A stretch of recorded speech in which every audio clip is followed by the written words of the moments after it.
When I was your foe, but still your love fought for me.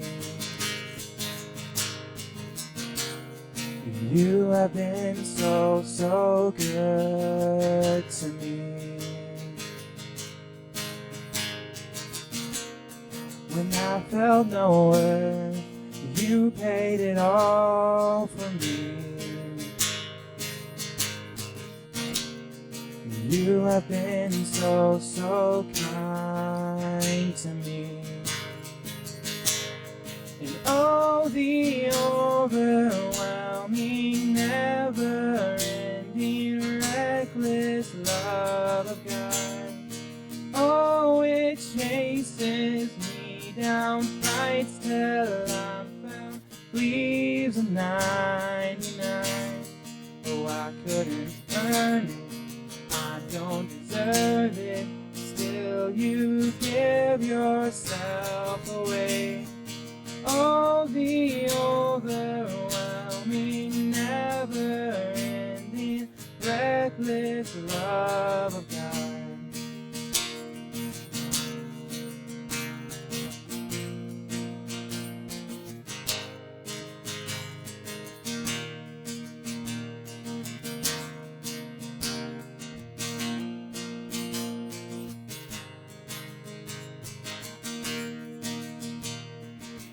There's no shadow you won't light up, mountain you won't climb up, coming after me. There's no wall you won't kick down, lie you won't tear down, coming after me. There's no shadow you won't light up, mountain you won't climb up, coming after me. No wall you won't kick down, lie you won't tear down, coming after me. There's no shadow you won't light up, mountain you won't climb up, coming after me. There's no wall you won't kick down, lie you won't tear down, coming after me. Oh, the overwhelming, never-ending, reckless love of God. Oh, it chases me down, fights till I'm found, leaves the 99. Oh, I couldn't earn it, I don't deserve it, still you give yourself away. Oh, the overwhelming, never-ending, reckless love of God.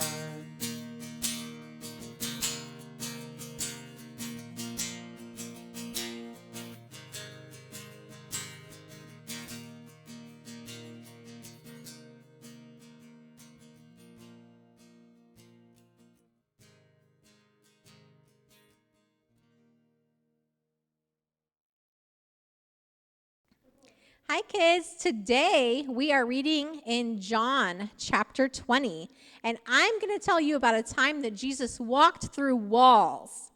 So get your Bible, and I know you have one, and we're going to go to John. Remember when we learned the Gospels, Matthew, Mark, Luke, and then John is right after Luke. And then you're going to find the big 20. That means chapter 20. So turn to John chapter 20, and our first verse will be verse 19. So you'll find the big 20 and the little 19, and that's how you'll find our verse today. We will be talking about doubt. What does doubt mean? It's when you're not sure if you can believe what someone says, right? You kind of doubt it. Like, did that really happen? Have you ever thought that? Did that really happen? I'm going to be honest, it's normal to doubt, and it's even normal sometimes to doubt. Did that really happen? So we just finished Easter, right? We learned about Palm Sunday, the Sunday before last, and Pastor Dan taught you how when you rode in on the Jesus rode in on the donkey, right? And the people yelled, "Hosanna, Hosanna," and they fanned Jesus with the palm branches. We talked about Palm Sunday. And then what happened? The Jewish leaders, they thought, oh my gosh, Jesus is getting too powerful. And guess what they did? Do you remember? So Palm Sunday, and then what did we have? The Last Supper. Who are these guys? These are the disciples. We're going to talk about one of the disciples today that got the nickname Doubting Thomas. Have you ever heard of Thomas? You're going to. So, after the Last Supper, those Jewish leaders, they were afraid that Jesus was becoming too powerful. And even though he did nothing wrong, they sent him to die on the cross. He carried his cross and he died for all of our sins. He died on the cross. And then, as we know, the women came to find the empty tomb because he died on the cross, and 3 days later he rose again and he came back to life. The angels came and they told the women, "Don't worry, for Jesus is alive once more." So that brings us to after the empty tomb, we're going to learn about the disciples. So I'm going to read in chapter 20, John chapter 20, verse 19. It says, "On the evening of that first day of the week, when the disciples were together, with the doors locked for fear of Jewish leaders, Jesus came and stood among them and said, 'Peace be with you.'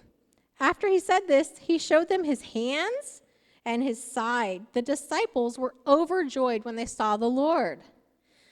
So these disciples, they were sitting inside. They had the doors locked because they were afraid, right?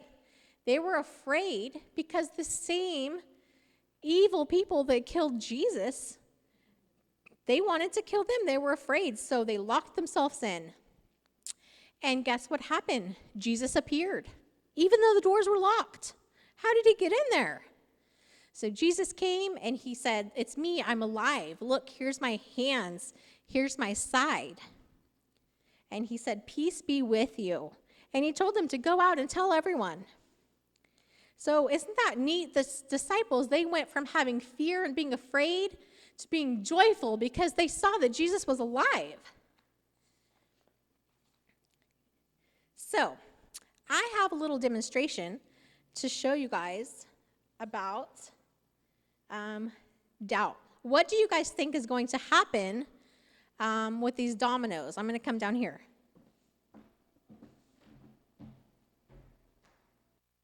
Would you like to help me? So what do you think is going to happen if we touch one of these dominoes? What's going to happen? You think they'll fall down? Okay, go ahead. Go ahead and touch just one. Go ahead and knock one of them over. We'll see what happens. Only one? Yeah, just touch one. What happened? They all fell down? Yeah. All of them fell down. Yes. So, I have another example for you. Jesus fills us with love, right? And he overflows us. So I want to show you these Mentos overflowing. What do you think is going to happen if we pour Mentos in here? Well, it's all going to burst out. I think it'll burst out. Are you ready? What if it makes a big mess? I'm going to stand back. Okay, I'm standing over here. I don't want a big mess.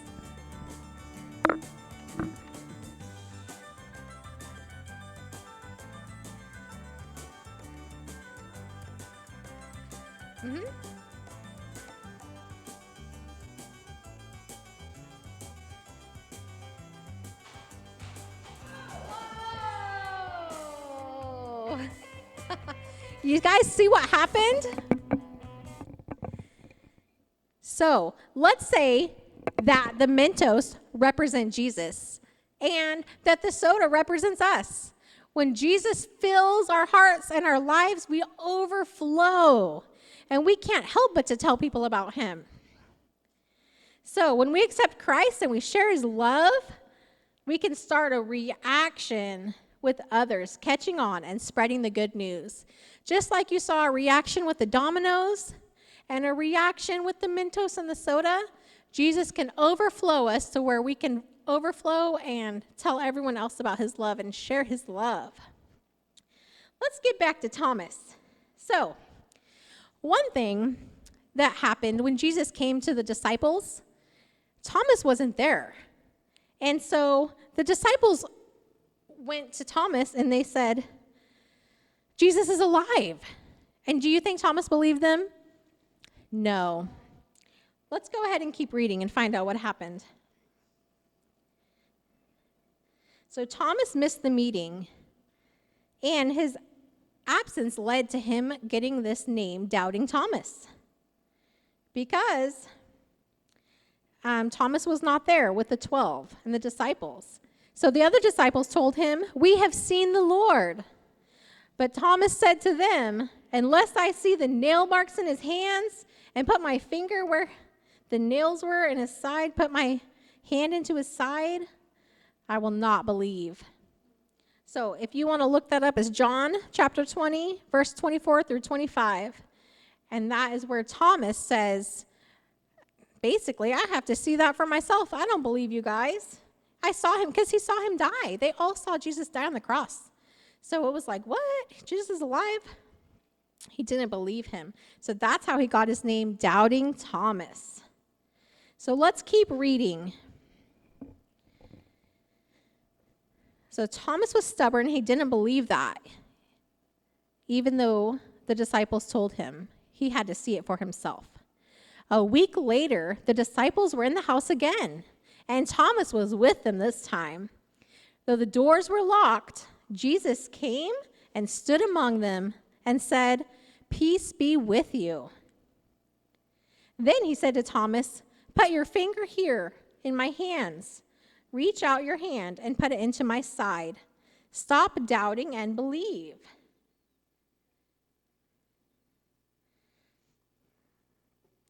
So here is where Jesus comes and shows Thomas. He says, "Look at my hands." And his hands showed the nail marks. "Look at my side." He said, "Put your finger in my side." So since Thomas, he didn't believe, now he says, "Now you've seen, Thomas." God wanted to make sure Thomas had no doubt. So Thomas said to him, "My Lord, my God." And Jesus told him, now this is our memory verse, "Because you have seen me and you have believed. Blessed are those who have not seen and yet believe." You know why that's so exciting? God's talking about me and you because we believe. Even though we haven't seen Jesus, we haven't seen him, but we believe in our hearts that he died on the cross and he rose again. And so blessed, God says we're blessed because we believe. Isn't that awesome? Blessed are those who have not physically seen Jesus, but we know that we believe, and we are blessed for it. So I hope you guys learned a lot about Doubting Thomas, and I hope you look up the story for yourself. And I'm going to go ahead and close with a prayer. Heavenly Father, thank you for the resurrection of Jesus. Thank you for dying on the cross for our sins. Thank you for coming into our hearts and being with us always. Even in hard times, we know that we're not alone, Father God, because you are with us. And thank you for loving us and help us to share your love with everyone around us. In Jesus' name, amen.